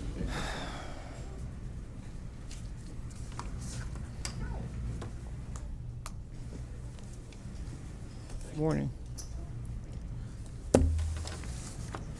Morning, Commissioners. Good morning. As you just shared, our first item before you today is to request that the board accept some funding being offered by the Maryland 911 Board. Specifically, it's to fund a 3-year contract to acquire Guardian tracking, emergency performance management software, and this is in response to a new requirement that each jurisdiction, and if I'm incorrect how I'm saying this, Ms. Ashley, and let me back up. We're very pleased to have with us Ashley Bergen, one of the 2 emergency communications assistant managers, and then to her right, Jack Brown, the manager of the communications center. Again, the reason why this software is required is there's a new statewide requirement that the personnel performance of the folks who work the communications center must be documented electronically. Is that correct? Correct. The good news is it's a state requirement, but the state has offered the funding, so there is 0 cost to the county. So respectfully, Commissioners, we're asking that you authorize us to execute a $12,900 3-year agreement with the vendor that provides us Guardian tracking. Ms. Bergen can answer any specific questions about the software, the selection process, et cetera. But beyond that, the reality of it is it's a requirement. Funding has been offered to cover that cost 100%, and we respectfully request you accept those funds and allow us to proceed. Well, the funding is for the next 3 years, correct? It's a 3-year agreement, yes, Well, the correct. requirement is going to go on forever, would be my guess. Is this going to be ongoing 3 years, 3 years, 3 years, or just a one-time deal? No, that would be the plan, to continue the 3-year type Okay, agreements. that's And would take a unusual, but it's really appreciated, yeah. It could also be that they're using this software now, and then after 3 years, they may Have the ability to May have another reevaluate for something software. new. Right, I'm just saying that the funding, usually if the state makes a requirement, they usually give a grant for the first year or something, then Oh. we're left to pay for it. Yeah, no, This I is gotcha. Yeah. paying for 3 years and then they're gonna come back and pay again. So that makes it so much better. Yeah, I apologize. And it may be splitting hairs, Commissioner, but this is, I would say, a function of reimbursing us for a cost, and that's what the numbers board does. They approve, we will reimburse you for a cost versus applying for a grant, limited amount of funds, those kinds of things. Right, I see the difference, but thanks. Thanks for pointing that out on TV. No, I'm just kidding. Unlike all the other state mandates in public one's funded? safety, we actually have the 911 board that takes care of these. No one should complain about this. I move we accept the $12,900 of funding offered by the 911 board for the Guardian tracking. Second. Okay, got a motion second. Any discussion? Seeing here none, all in favor? Aye. Okay, now let's talk about text to 911 service. And you're welcome to stay. Thank you, Commissioners, for the previous action. And the second and final item we have for you is similar in nature, and that is to accept funding that we anticipate will be provided by the Numbers Board. And I say anticipate because the earliest that Mr. Brown can present the request to the board is the coming meeting this month, August the 25th. 25th. And the reason why, and we've actually taken this approach with you before, is to try to minimize the time that's involved. We're asking you to please accept the funding, should it be approved, for the reasons stated. The county is proposing that we enter into a contract directly with the vendor that currently provides our text to 911 capabilities. That's known as Comtech. Currently, that is funded by the 911 board, Maryland 911 board, as a function of a statewide contract. But the intent or plan all along was that jurisdictions would individually transition to their own agreements as they transition to Next Gen 911. That's where we are. That's why we are proposing that transition at this point. Fully expect the 911 board to pay for this, but we're asking you to please accept it, and of course to proceed conditional upon the Numbers Board's funding. And that in the amount of $71,644.35 for a 5-year agreement with Comtech. Again, currently that's the vendor we have. This is simply changing the parties involved in the agreement. So we can get state money. So currently, our tech service is provided through a statewide contract that Harford County is the fiduciary for. That contract ends October 31st of this year. So we are in a little bit of a time constraint to get this done. That's one reason we're here early before I had 911 board approval. So we've already informed Harford County that we will likely not be part of that contract because we will have our own contract. Essentially, this is the just changing the method in which we receive the text message. The providers remains the same at this point. I'll be in front of the board on the 25th, and this contract will coincide with our current Motorola contract for the Next Gen Core Services project. And Mr. Brown makes a good point, Commissioners, and that is, this is a function through our Next Generation Core Services vendor, Vesta Solutions, subsidiary of Motorola Solutions. So this is their text to 911 vendor, and that is the intent, to go with your NG 911 provider. What's the activity level so far been for the text to 911? Surprisingly low. It is there. We do see it, I'll say a few a week. Nothing overburdening by any means. The night of the big storm, no texts at all. I would have expected a few that night. None that night. So definitely not overburdening, but definitely are being used. Yeah, I was just curious. Interesting. Okay. I'll move the board accept the anticipated $71,644.35 of Maryland 911 board funding when offered, and subsequently authorize the Director of Public Safety to execute the proposed text to 911 agreement as presented. Second. Got a motion second. Any discussion on this? Seeing here none, all in favor? Aye. Okay. Thank you, Commissioners. Thank you Thank you very much. Thank you. It's all part of that reform and modernization theme. Okay. Commissioners, I'm very sorry, and thank you, Roberta. We are also very, very pleased to have with us Miss Amanda Poor, who's the second, if you will, Assistant Manager of Emergency Communications and I do apologize. I should have introduced her. It's all good. Thanks for this. Thank you. Welcome. Welcome. Yep. Nice to meet you guys. Very nice meeting you. It's good to see staffing out there. That's a plus. What a concept. Okay, economic development.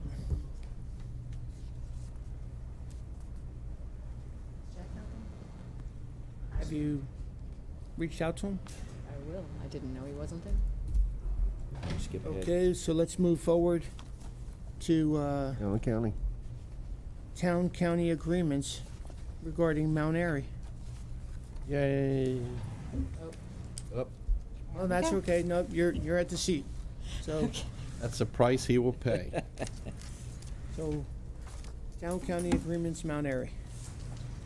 Okay, we've already been in front of you several times with our agreements with the portion of our agreements where we share revenue with the towns. For those who are listening, who weren't in on the other ones, we have a longstanding revenue sharing program with our towns.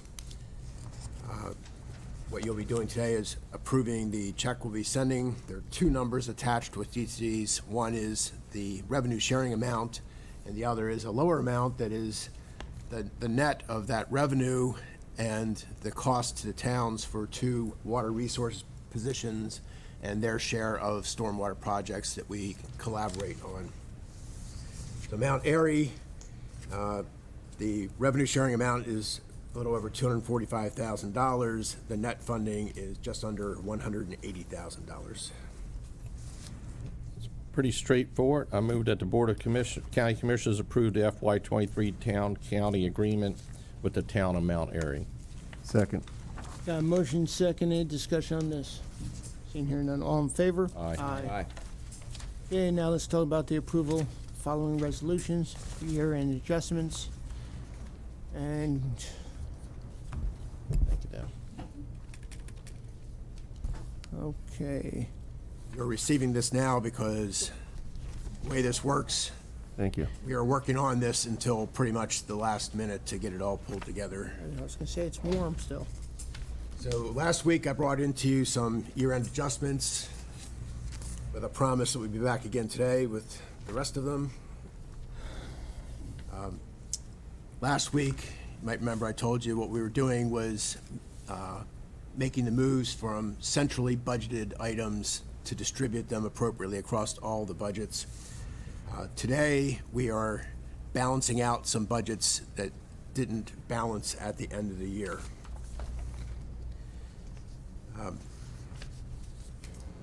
Not going to go through these item by item unless you would like me to. A number of these were caused by the accelerated salary increase.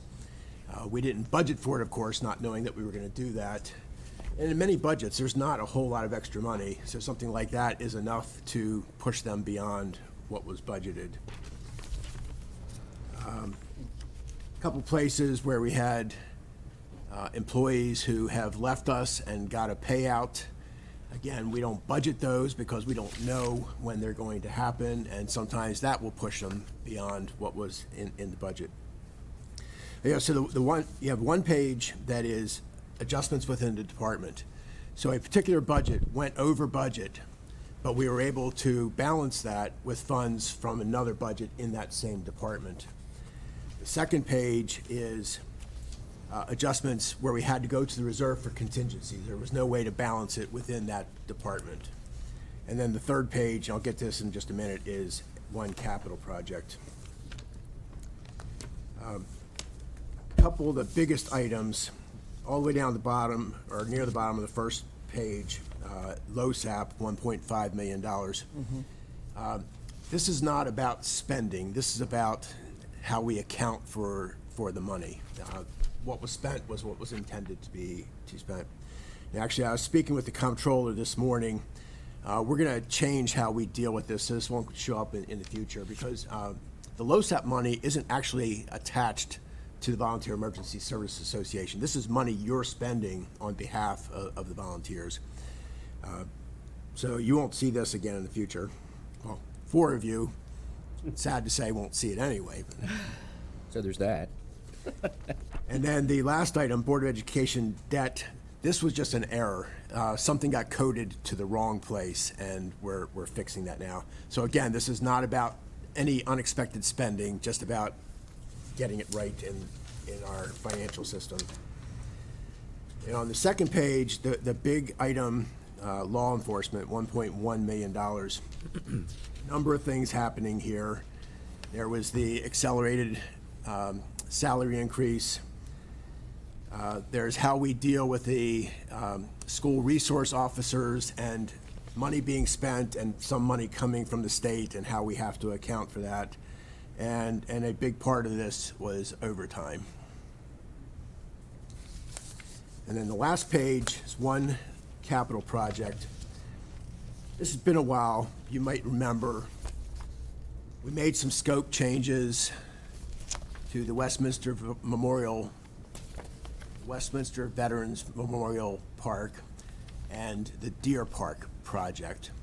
At the time, we split up some money. We arbitrarily just cut it in half, right? We did, yeah. Not knowing at that time what the need was going to be, but knowing that we could come back later and figure it out. This is coming back later to figure out the Westminster portion of it. The Deer Park portion. So some money is coming from Westminster Veterans Memorial Park to Deer Park to close out that project.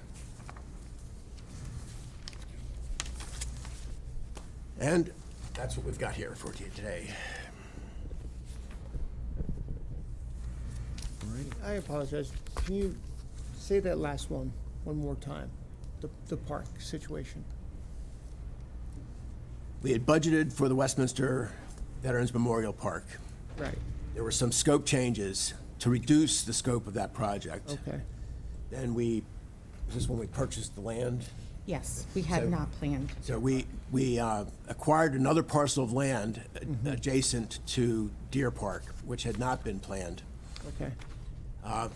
So we reduced the scope of Westminster project. Right. We didn't need all the money that was there. We had a new project where we needed money.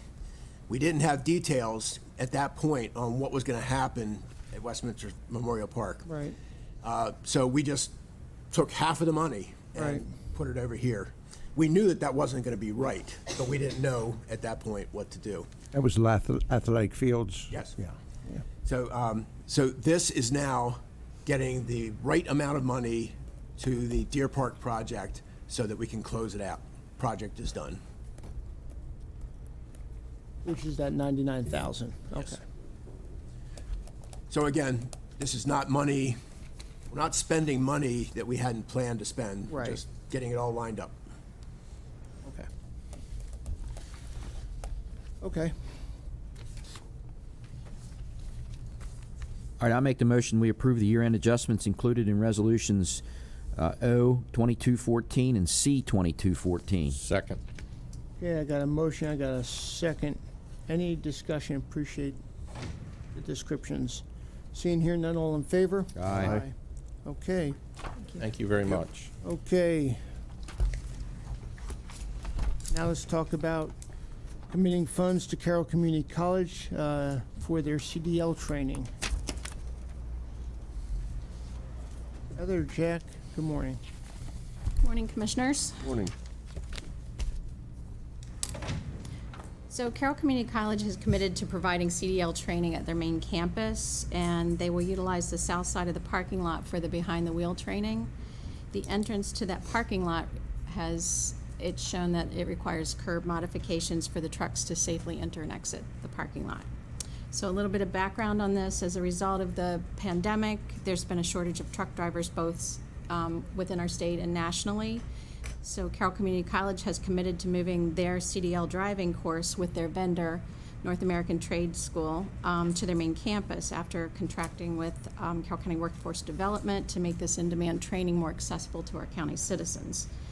After an unsuccessful and extensive search for a viable location within the county, they have committed to using their Washington Road campus site for these behind-the-wheel trainings.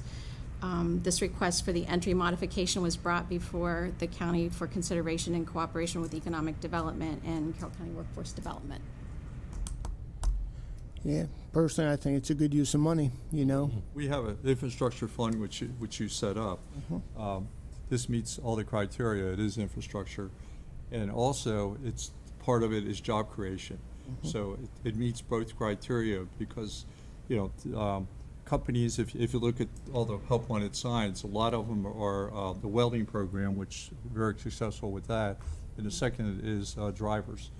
So this would meet the criteria. We would have drivers and it would be local. So I'm suggesting that the $37,000 is for engineering. There's going to be a bigger cost, and they said they would fund the cost for the actual, the blacktop and the entrance if we would fund the engineering costs. And this does fit, I think, perfectly in the infrastructure fund. It's for infrastructure and job creation, which is the two criteria. I'll So I'm move- asking yeah. the commissioners to fund the $37,000. Pretty straight up. It's straight up, yet I'm a little bit, usually these modifications we make to facilities are through facilities. So how are we bidding it? I mean, is this going to get bid, or what are we, I'm not against this. I just, Yeah. this is totally separated from what the process typically is. We usually hear about this from we're making modifications to the parking lot out there. So isn't that usually something that comes before us? Are we making modifications to the parking lot, the curb, the road? What? Essentially the parking lot, right? Well, this is Class A curbing, which is a high curb. I'm not arguing that. You can put 8-foot curbs. I could care less. I'm talking about process. Maybe walls then. Okay. Are we back in up. compliance? That's What my the curb next is. issue, is why do we even allow these things some places? We're getting hit with it everywhere where they can't get trucks around. We have the circle outside of Lemon Road, all these places. They put the wrong curbing in, and then we're stuck replacing them. But anyway, Well, that might be another, that's another issue. that But, might be another point to where I'm going. but you want to here. go through facilities rather than. Well, I'm just wondering, we usually do, when we do modifications to properties that we own, it usually comes through a different pathway, I guess. I think because it's workforce related, it just is, it's just a different. Is it a simpler shortcut to allow it because it's workforce related, or are we skipping a process? No, we're not skipping a process. I mean, they're all working together, so it's just that workforce Yeah, development I'm brought not it questioning to the ability to do commissioners. it, I'm only Yeah. questioning Yeah. the process, because, if we do Okay. something to something, Facilities it is always a- comes through facilities. Right, they're involved. It's just that it's a workforce development project, so to speak, and so that's why workforce Okay, development. and then it goes to, keeping open government here, the bid process, who's gonna do the engineering? That usually is a bid process. Are we handing off the money to Carroll Community College to do the work? Yes. It came through workforce development, since it's our program. The request came through workforce development. Heather has looked at all the grants, we're funded by grants, but we can't fund capital expenditures out of any of the grants. We can Oh. fund the training, but we can't fund the capital. Okay. And then I got a request, could we take it out of my fund for $37,000 for engineering? I talked to Dr. Ball, and he said he would fund the actual construction, and that's when, construction would get involved. So I'm just saying, this $37,000, it does meet the criteria of infrastructure, and it does meet the criteria of job creation. That would, Yeah, no, I'm not arguing that at all, Jack. I'm Yeah. only arguing process, because I don't want to get That's jammed just- up with somebody saying, well, who picked the engineer for this job? The community college is doing the Okay, rest. that's good then. All right. Will the board approve economic development funds for Carroll Community College parking lot entrance project for $37,000? Second. Okay, got a motion, got a second. Good discussion, appreciate that. All in favor? Aye. Okay. And now I would like to bring up that we do look at, in the future, the design of some of these things as we build things in the future, so we don't have this issue to go to Class C curbing instead of Class A curbing in a lot of these structures. Because we're getting more and more traffic on the road, more and more large trucks that get jammed up, can't make the turns, and this is an issue. Well, this one specifically associated with the Well, training. this happened after the fact, I know that, but I think it's one in the future we need to look at to address as we're getting bigger and heavier equipment and yet smaller roads as such, and jammed up roads, more traffic, and it really, they're tire busters is what it We amounts should to. put them on using common driveways. What do you think? That's a great idea. Okay, any other further discussion? I appreciate how responsive your department has been to our local economy and the business community needs. You guys are on top of your game. I'm always thoroughly impressed when I go there and see how you touch and affect people's lives. So thank you. Thank you. They change lives. Yes, you change lives. And I hear your husband used to be someone important here. Tell him I said hi. Well, Okay, anything else? Thank you very much. Commissioners, thank you. Okay, thank you. Grace, anybody on the line? Nobody on the line. Thank Okay, you. thanks. Anything for open admin? Be discussed. Okay, Wanda, why don't you come on up? Come on up.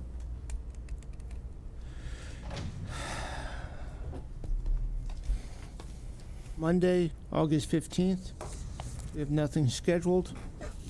Tuesday, August 16th in the morning, Commissioner Wance will be attending the Planning Commission. Anybody available for that? No. Not right now. Okay. It's fine. Possibly, but not right now. I'll be going for a walk. At 10 a.m., a walk in the park, Deer Park. Commissioner Boucher and Frazier will be attending. I will not be there. Ooh. Okay. Hope you feel better, by the way. Wednesday, August 17th, the Maryland Association County Summer Conference begins. Wednesday, Thursday, Friday, and Saturday, where we will all be attending. And then I have the podcast on Sunday, the 21st. Did you do that yet? Did not do that yet. You want to do it? I got one banked. Okay. That's kind of timely. Okay. That's If you fine. don't- if- No, that's fine. I did not do it, so yeah. Okay, I can Okay. either throw that in, or who's Yeah. got the next one then? You have one banked? I do have one. Well, I No, actually, actually, I it's- got the it's- last. I got the 28th, so that's fine. No, you could do 21st. I'll do 28th. No, because- Because it's more timely for me. Oh, it is? Yeah, because I have a town hall in mid-September. Oh, okay. So That works could out. feed- All right. Well, then I'll. Okay. I know. Don't fall off your chair, Weaver. Okay, All right. okay. Continuing, after rudely interrupted by Commissioner Weaver. Monday, Thank August 22nd, we have nothing scheduled. Tuesday, August 23rd, Chamber of Commerce breakfast, Exploration Commons, Commissioner Frazier, I guess will be the speaker. And right now, Commissioner Weaver and I will be attending. Wednesday, nothing scheduled. That's right, nothing scheduled. Thursday, 25th, the last week of August. We have open session. Let's see, FY23 CIP budget adjustments for the Carroll County Public Schools with the superintendent, Ms. McCabe, will be attending, probably. Connect Maryland FY22 Maryland Broadband Funding Program. Really looking forward to having that discussion with Mr. Ripper. Excuse me, Neighborhood Connect FY22 Maryland Broadband Funding Program. Again, Mr. Ripper. FY23 Annual Renewal of the Northeast Maryland Waste Disposal Authority membership.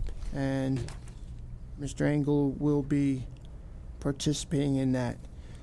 At 1 p.m., we have our third work session regarding agricultural and conservation. It may be third and last, or we will see. Friday, nothing scheduled. Saturday, nothing scheduled. And Sunday, August 28th, I will be doing the podcast. Did I miss anything? I need a motion to recess till 1 p.m. So moved. Second. I got a motion and I got a second. Any discussion to recess and recess only to 1 p.m.? All in favor? Aye. Aye.